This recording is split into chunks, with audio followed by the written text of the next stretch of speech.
Continuando con nuestro club de lectura, estamos con las obras de S. Van Dyne y estamos con el caso de los asesinatos del obispo.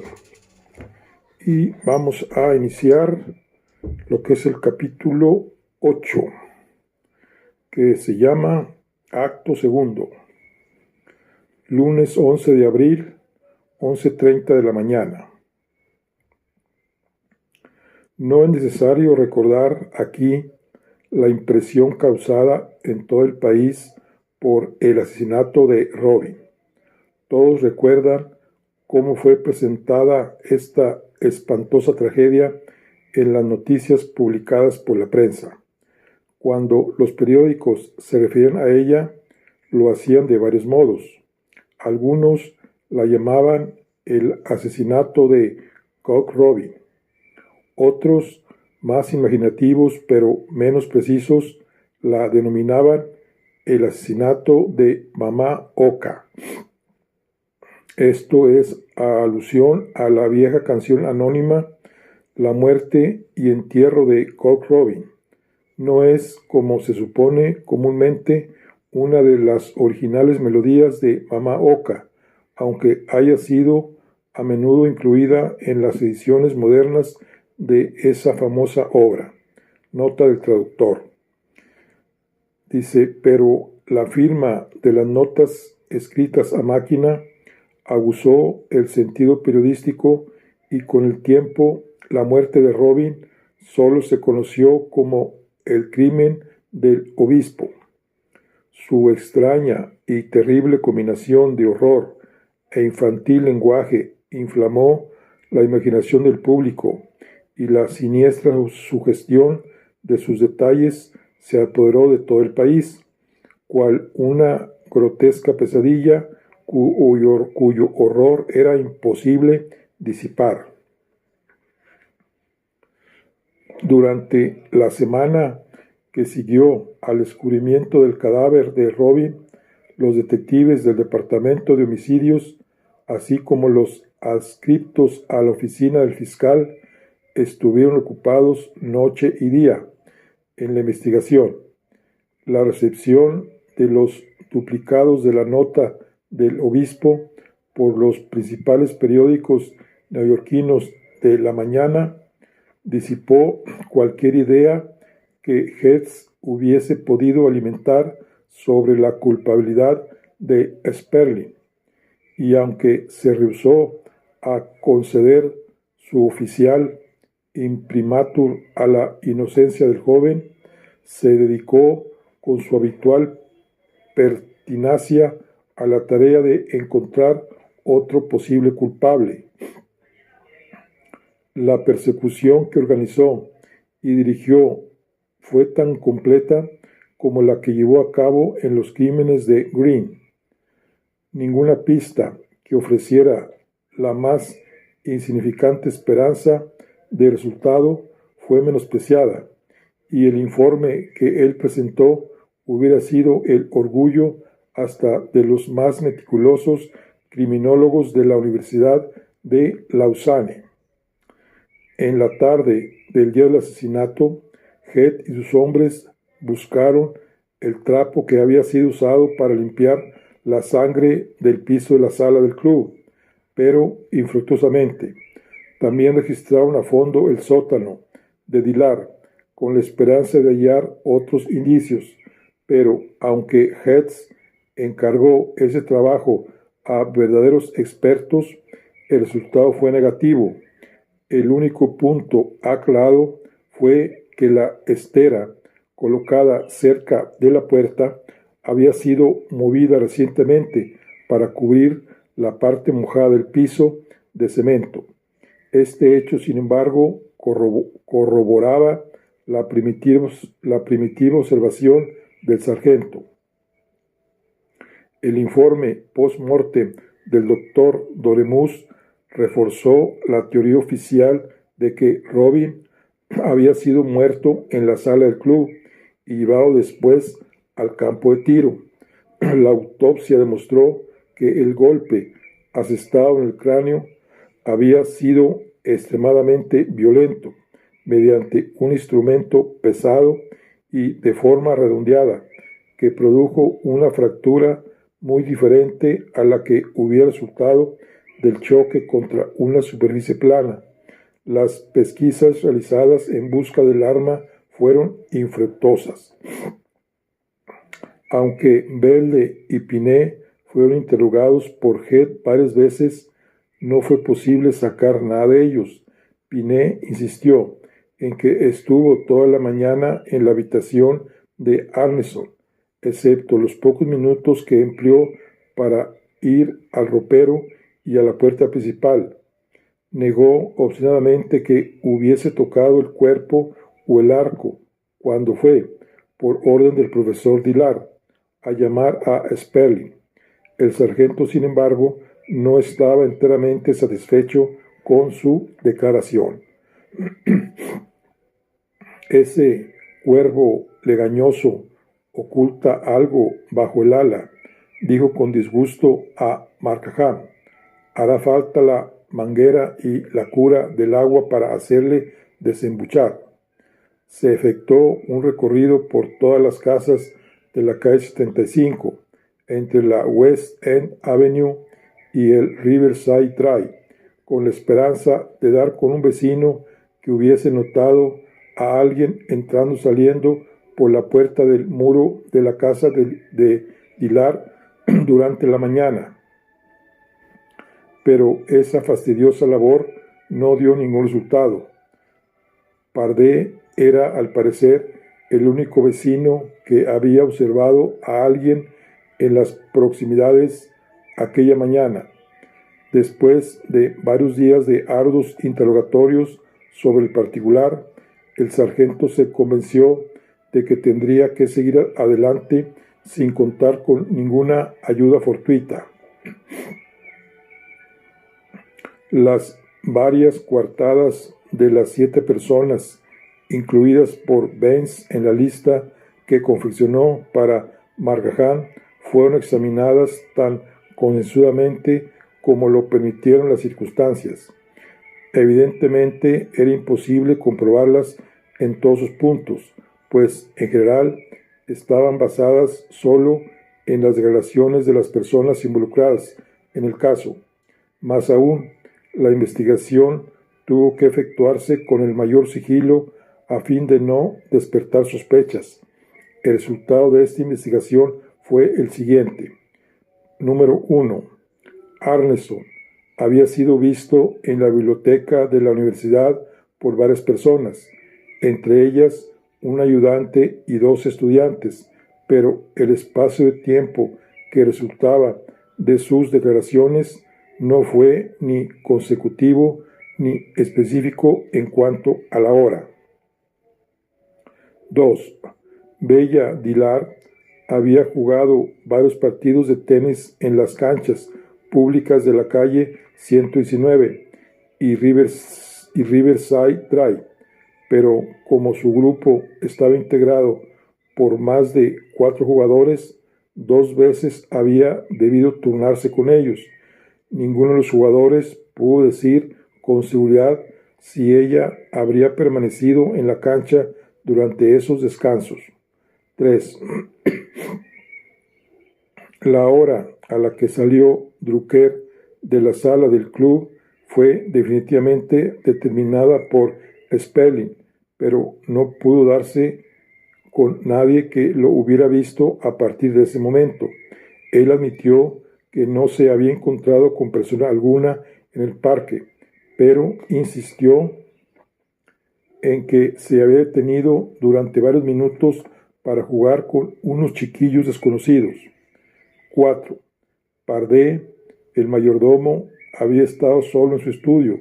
Su vieja cocinera y Pardet, que es el ajedrecista, había estado solo en su estudio. Su vieja cocinera y el ballet japonés estuvieron ocupados en la parte trasera de la casa y no le vieron hasta la hora del almuerzo. Su coartada, por lo tanto, era puramente negativa. 5. La declaración de la señora Drucker debió ser aceptada como buena, en lo que a sus movimientos de esa mañana se refiere, pues nadie la vio entre las 9:30, cuando Drucker fue a visitar a Arneson, y la 1, cuando la cocinera le llevó su almuerzo. 10. La coartada de Bedle, o sea, la cocinera, fue verificada casi punto por punto. Pardee la había visto salir de la casa a las 10:35 y unos cuantos vendedores del mercado Jefferson recordaban haberla visto entre las 11 y las 12. 7. Se comprobó que Sperling había tomado el tren de las 11:40 para Scarsdale, por lo tanto tuvo que haber salido de la casa de Dillard a la hora indicada en su declaración, esto es a las 11:15. La verificación de este punto, empero, se hizo solo por fórmula, pues él había sido eliminado ya del caso, pero si, como explicó Head, se hubiera descubierto que Sperling no había tomado el tren de las 11:40, hubiera sido de nuevo una interesante posibilidad. Prosiguiendo sus investigaciones en un campo más amplio, el sargento indagó sobre las historias y relaciones de las varias personas envueltas en el caso. Todas eran bien conocidas, y la obtención de informes a su respecto no ofreció dificultades, pero nada se descubrió que pudiera considerarse como el más ligero indicio aclaratorio del asesinato de Robin. Nada tampoco dejó traslucir el motivo del crimen, y después de una semana de intensas investigaciones y especulaciones, el caso seguía envuelto en un, al parecer, impenetrable misterio. Sperling continuaba arrestado. La evidencia prima facie contra él, unida a su absurda confesión, hacía imposible a las autoridades el ponerle en libertad. Sin embargo, Markham había mantenido una conferencia oficiosa con los abogados encargados del caso por el padre de Sperling, llegándose, me imagino, a una especie de gentleman's agreements, pues aunque el Estado no había pedido su procesamiento, pese a que el gran jurado estaba reunido por entonces, los abogados de la defensa no habían apelado al recurso de habeas corpus. Todo parecía indicar que tanto Markham como los abogados de Sperling estaban a la espera de que el verdadero culpable fuese detenido.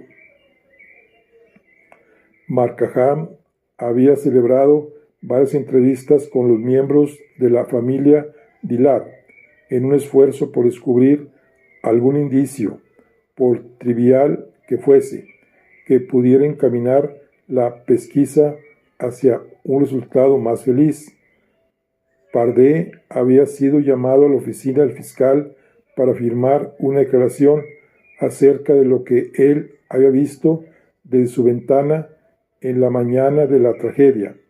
La señora Drucker fue interrogada nuevamente, pero no solo negó enfáticamente haber mirado por la ventana aquella mañana, sino que se burló de la idea de que pudiera haber gritado. Cuando Drucker fue interrogado de nuevo, modificó un tanto su primitiva declaración. Explicó que podía haberse equivocado en cuanto al origen del grito y sugirió que podía provenir de la calle o de alguna de las ventanas de la casa de departamentos. De hecho, dijo, era casi imposible que su madre hubiese gritado, pues cuando él fue hasta su puerta, poco después, ella canturreaba una vieja canción de cuna alemana, del Hansel y Gretel, de Humperdinck. Convencido Markham de que nada más podría sacar ni de la madre ni del hijo, concentró finalmente su actividad en la casa de Dillard. Arneson asistió a las conferencias celebradas en la oficina de Markham, y a pesar de todas sus volubles y cínicas observaciones, parecía tan tranquilo como cualquiera de nosotros.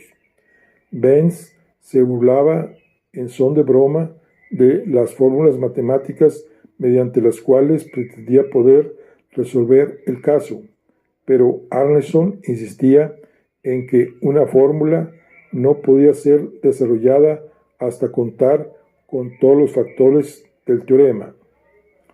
Parecía considerar todo el asunto como una travesura infantil, y en varias ocasiones Markham no pudo contener su exasperación ante esa actitud. Reprochó a Vance el haber hecho de Arneson un colaborador oficioso de la investigación, pero Baines se defendía alegando que, tarde o temprano, Arneson obtendría algún elemento de juicio que, en apariencia sin importancia, pudiera ser utilizado como un valioso point de departure. Su teoría crimino-matemática no vale nada, desde luego, dijo Vance. La psicología, y no la ciencia abstracta, reducirá eventualmente este rompecabezas a sus elementos, pero necesitamos material para seguir adelante. Y Arneson conoce la intimidad de la casa de Dillard mejor que ninguno de nosotros. Conoce a los Drucker y a Pardee, y no hay ni qué decir que un hombre sobre el que se han amontonado los honores académicos debe poseer un cerebro privilegiado. Mientras aplique su pensamiento y su atención a este caso, existe la posibilidad de que descubra algo de vital importancia para nosotros. Puede que tenga razón, gruñó Markham, pero su actitud burlesca me exaspera. Hay que ser menos rígido, aconsejó Baines.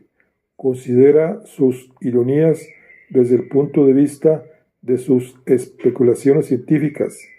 ¿Qué más natural que ese hombre que constantemente proyecta su pensamiento hacia los inconmensurables espacios interplanetarios y que maneja los años luz, el infinito y las dimensiones hiperfísicas, se burle de lo infinitesimal de esta vida?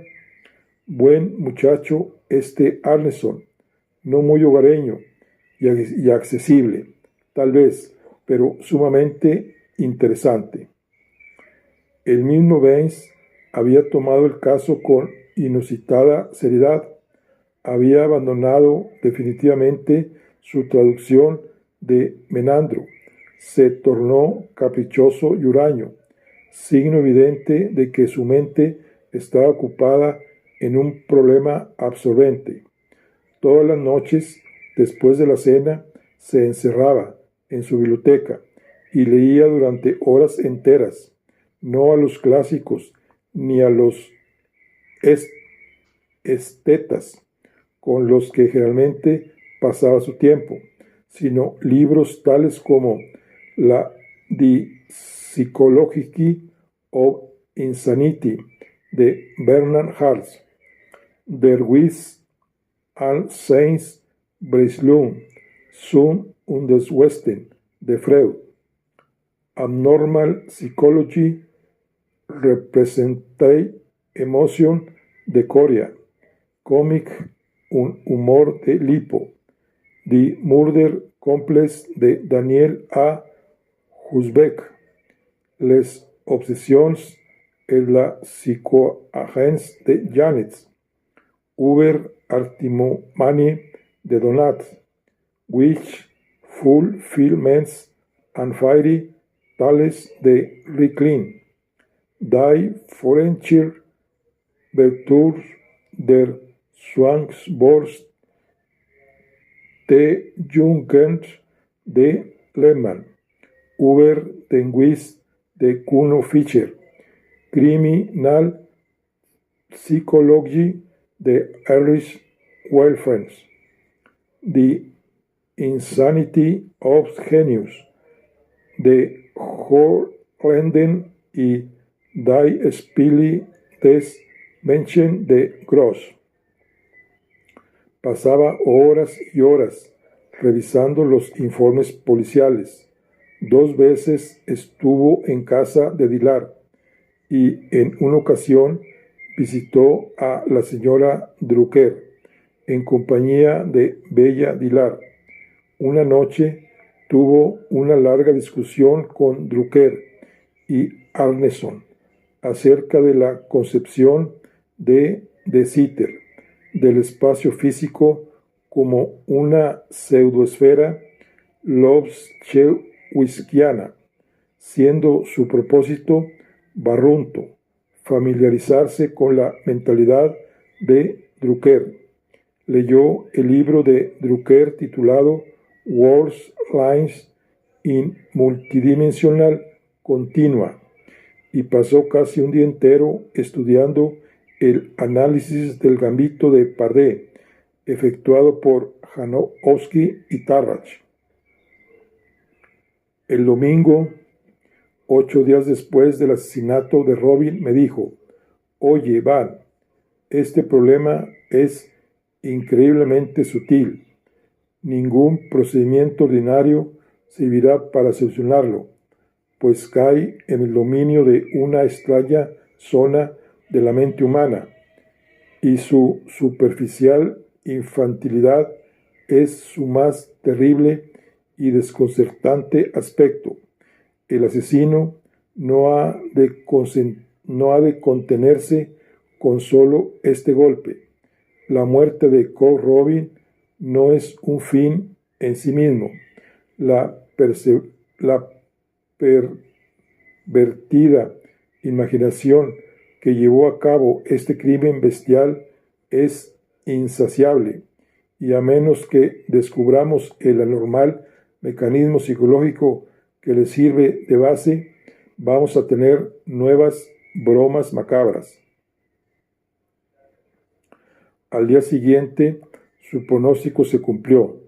A las 11 fuimos a la oficina de Markham para oír el informe de Heath y discutir otros planes de acción, pues aunque había transcurrido 9 días desde que Robin fuera hallado muerto, no se había progresado nada en el caso, y los periódicos se tornaban más acerbos en sus críticas a la policía y al fiscal. Fue por lo tanto con considerable desaliento que Markham nos saludó aquel lunes por la mañana. Heath no había llegado aún, pero cuando llegó, pocos minutos después, era evidente que también él estaba desanimado. «Nos estrellamos contra un muro, señor, cualquiera que sea el camino que tomemos», resumió, después de exponer en líneas generales los resultados obtenidos por sus hombres. «No hay ni señales de un motivo, y fuera de Spelling no hay nadie a la vista a quien poder endosarle algo. Estoy llegando a la conclusión de que fue algún asaltante que se introdujo esa mañana en la sala del club e hizo el lío». «¿Asaltante, sargento?», opuso Vance. «Esa es gente falta de imaginación y de sentido del humor, mientras que el que mandó a Robin a hacer el larguísimo viaje poseía imaginación y humor. No se contentó solo con matar a Robin, sino que convirtió su crimen en una broma besánica. Luego, para que el público pudiese gozar de ella, dirigió cartas explicativas a los periódicos. ¿Es ese procedimiento propio de un errante salteador?» Heath fumó insatisfecho durante varios minutos, sin decir palabra, y por último dirigió a Markham una mirada saturada de impotencia. Nada de lo que sucede tiene sentido alguno, se lamentó. Justamente esta mañana, un individuo llamado Sprague fue muerto en el Riverside Park, cerca de la calle 84. Tenía dinero encima. No se trata, pues, de robo. Lo liquidaron de un tiro. Era un muchacho estudiante de la Columbia. Vivía con sus padres y no tenía enemigos. Salió para dar su paseo habitual antes de ir a clase y fue encontrado muerto una hora después por un albañil, explicó el sargento mascando con furia la punta de su cigarro. Ahora tenemos otro homicidio para entretenernos y probablemente recibamos una buena reprimenda de los periódicos si no lo aclaramos pronto. Pronto en español, en original, nota del traductor. Y no hay nada, absolutamente nada, de dónde agarrarse.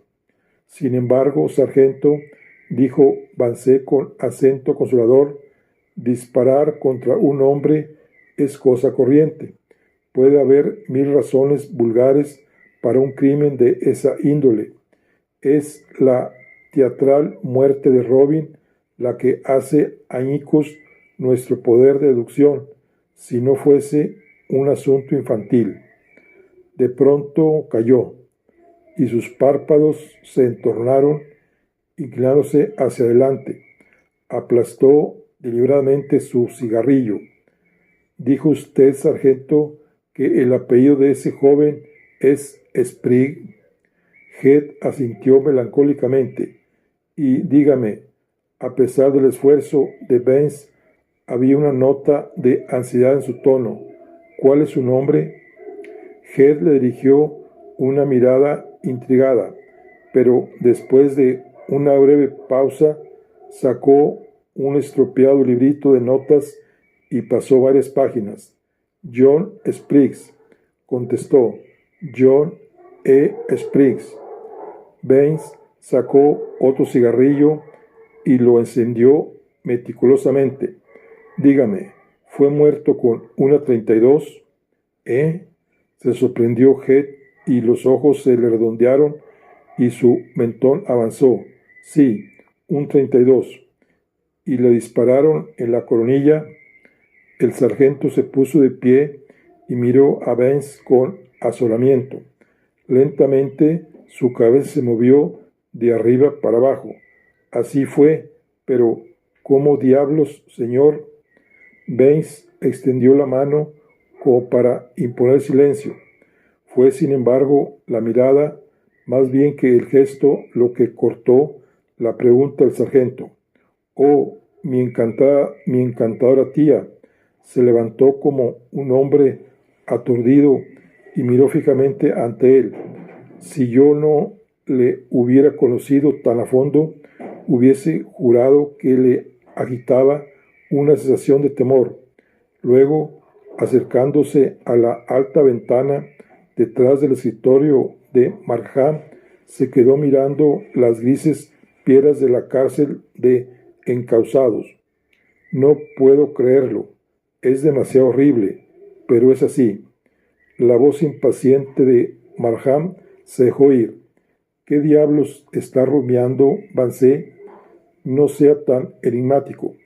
¿Cómo has podido saber que Spring fue muerto de un tiro en la cabeza con un 32? ¿Qué es lo que te intriga? Ben se volvió y clavó su mirada en Markham. ¿No lo ves?, preguntó suavemente. Asistimos al segundo acto de la diabólica parodia. ¿Has olvidado a tu mamá Oka? Y con voz sorda que produjo en nosotros una impresión de inexplicable horror, recitó. Érase un hombrecillo que tenía una pequeña escopeta, cuyas balas eran de plomo, plomo, plomo. Con ella mató a Johnny Spring, disparándole un tiro en la peluca que cayó de su cabeza, cabeza. Bueno, aquí concluimos lo que es el capítulo 8. Bueno, ya está bien interesante. Ya hubo otro crimen y aparentemente este crimen tiene relación con el primero. Entonces se está poniendo muy interesante.